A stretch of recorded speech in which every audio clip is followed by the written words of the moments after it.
people, Conservative Party members that is, were asked who would you most want to see take over if Liz Truss resigned. Leading the pack, Boris Johnson with 32%, Rishi Sunak with 23%, Ben Wallace with 10%, and all the others are in single digits. I mean, could we see a return of Boris Johnson to number 10 Downing Street?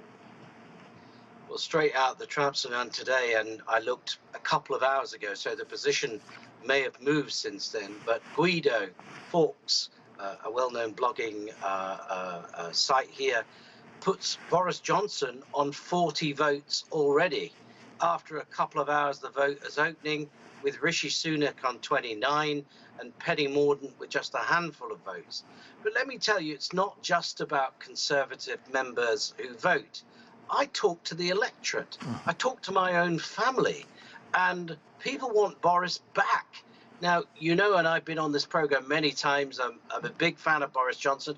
I know he's not perfect. I know he made mistakes, and I know he's still got a shadow hanging over him, right. with a committee coming up soon. But a lot of people, party members and others, would prefer Boris Johnson. As you know, Alan just said, he brings people together. He's got something. So I wouldn't be surprised when he said, hasta la vista. Yeah. He'll be back. And he models himself on Winston Churchill in many ways, and is a great admirer of his. And what did Winston Churchill do? He came back. Okay. Look, there's also a view about not looking backwards. Right. So let's see what emerges in the next few days. Okay, I've only got a minute left. Jonathan, Liz, what do you make of that? The possibility that Boris Johnson could be back in office?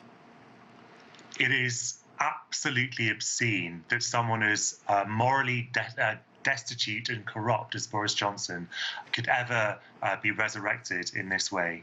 The Conservative Party was scrambling to dispatch him just 3 months ago. It defies all belief that they might now be thinking about bringing him back. I'm afraid what Wayne says simply isn't true. Boris Johnson is wildly unpopular. He was almost as unpopular as Liz Truss at the time of his removal, and that's why people were trying to remove him. Right. He's covered in scandal, and there is more scandal waiting in the wings. There's a parliamentary inquiry that might reveal that he lied to Parliament. There's absolutely no point in the Conservative Party bringing him back. It's not in their interest. It's not in the national interest.